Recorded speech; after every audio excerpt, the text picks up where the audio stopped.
Echocardiography সম্পর্কে আমি দু চার কথা বলে দিচ্ছি। রিপোর্টটা আমার হাতে চলে এসেছে, এখন তোমাদের সঙ্গে শেয়ার করার পালা।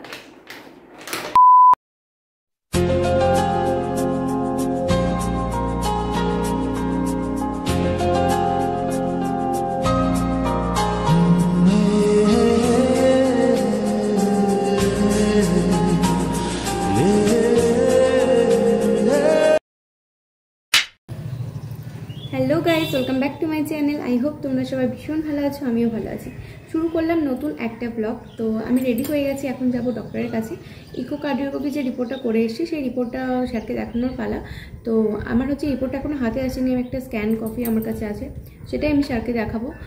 কারণ আবার নইলে পুরো একটা সপ্তাহ আমাকে ওয়েট করতে হবে, ডক্টরকে দেখানোটা প্রয়োজন। তো তার জন্য আমি ডক্টরকে দেখাতে যাচ্ছি। তো স্যার কী বলছেন না বলছেন রিপোর্ট থেকে সেটা কিন্তু সমস্তটা তোমাদের সঙ্গে এই ব্লগে শেয়ার করব। দেখতে থাকো, আমি ফিরে এসে তারপর তোমাদের সঙ্গে শেয়ার করবো। এখন আমার সঙ্গে তোমরাও চলো ডক্টরের কাছে। তার হচ্ছে শুক্রবার, তোমরা তো জানোই শুক্রবার স্যার আসেন। তো আমি কোন ডক্টর দেখাচ্ছি না দেখাচ্ছি যদি জানতে চাইছো সেটা কমেন্ট করে জানাও, আমি অবশ্যই তোমাদেরকে পরের ভিডিওতে শেয়ার করে দেবো। তো দেখতে থাকো ভিডিওটা, একদিন খুব খুব খুব ভালো লাগবে।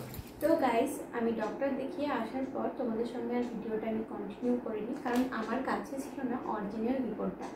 আমি ভাবছিলাম অরিজিনাল রিপোর্টটা আসলেই তোমাদের সঙ্গে শেয়ার করবো। রিপোর্টটা আমার হাতে চলে এসেছে, এখন তোমাদের সঙ্গে শেয়ার করার পালা।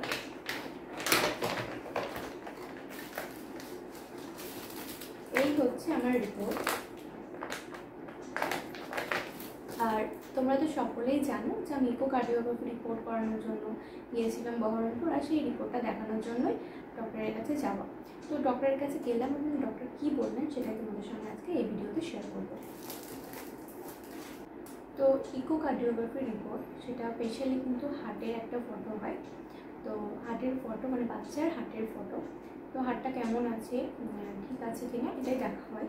তো আমাদের এখানে কিন্তু কোনো রকম বাচ্চার ওয়েট কিছু দেওয়া হয়নি, শুধু বাচ্চার হার্টটাকে ফোকাস করা হয়েছে।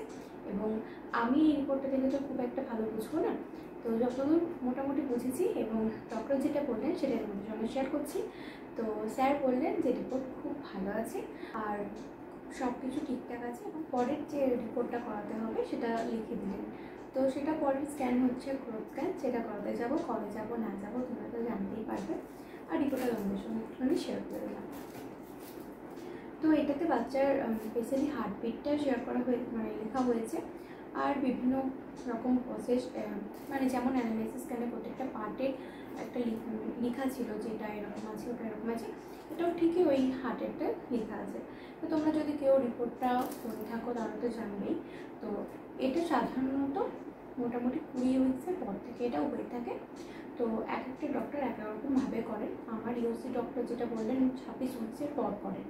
তো আমি গিয়েছিলাম 28 উইক, পুরো 28 উইকে গিয়েছিলাম। তো রিপোর্টটা করিয়ে নিয়ে এসেছি। আর নেক্সট হচ্ছে গ্রোথ স্ক্যান দিয়েছেন ডক্টর, সেটা করাতে যাব, সেটা তোমাদের সঙ্গে অবশ্যই শেয়ার করব। আর এই রিপোর্টটা খুবই ভালো আছে, তোমাদের সঙ্গে শেয়ার করা হলো, ভিডিওটা পেন্ডিং করেছিল। আর ইকোকার্ডিওগ্রাফি সম্পর্কে আমি দু চার কথা বলে দিচ্ছি। তো স্পেশালি ইকোকার্ডিওগ্রাফির রিপোর্ট হচ্ছে বাচ্চার হার্টের রিপোর্ট, মানে হার্টের স্ক্যান, বাচ্চার হার্ট ঠিক কীরকম থাকছে সেটা। অনেকের অনেক সমস্যা হলে সেরকম একটা ওষুধপত্র সেরকম ব্যবস্থা ডক্টররা নিয়ে থাকেন। আর কারো কোনো সমস্যা না থাকলে কোনো ব্যাপারই না, তবে সব কিছু যেমন চিকিৎসা বিজ্ঞান উন্নত, তো সেই জন্য যে সমস্ত স্ক্যানগুলো ডক্টর সাজেস্ট করবেন অবশ্যই সেগুলো করা প্রয়োজন। তো তোমরা যদি কেউ জেনে না থাকো তাহলে তোমাদের ডক্টরের কাছে জানতে পারো। যদি কেউ প্রেগনেন্ট অবস্থায় থাকো তাহলে তোমাদের ডক্টর অবশ্যই তোমাদেরকে সুন্দরভাবে বুঝিয়ে আমার থেকে ভালো বলতে পারবেন। আমি যেটুকু জানি সেটুকু তোমাদের সঙ্গে শেয়ার করলাম। তো এবার বলি রিপোর্টটা করানোর জন্য কতক্ষণ সময় লাগছে। তো আমাকে ওই ডাকা হলো, আগে একজন পেশেন্ট ছিলেন, তারপর ডাকা হলো। মোটামুটি আমার সময় লেগেছিলো ওই 5 থেকে 6 মিনিট, মানে খুবই সামান্য একটা সময় লাগে।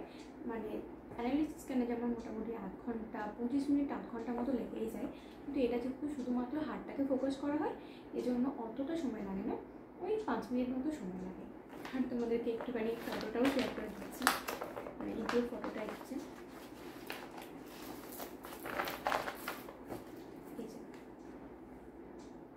ঠিক এরকম ফটো আসবে। ওই হার্টটাকে দেখো রেড কালার এরকমভাবে একটু কালারিং করে ফোকাস করে দিয়েছেন। তো এরকমভাবেই করা হয় রিপোর্টটা। তোমরা যদি কেউ প্রেগনেন্ট অবস্থায় থাকো তাহলে অবশ্যই তোমাদের যদি সময়টা পার নাও হয়ে থাকে রিপোর্টটা একবার করে দেখতে পারো, মনে অনেকটা শান্তি। আর সত্যি কোনো অসুবিধা থাকলে কিন্তু ডক্টর অনেকভাবে চেষ্টা করেন সেটাকে সুস্থ করার আগে।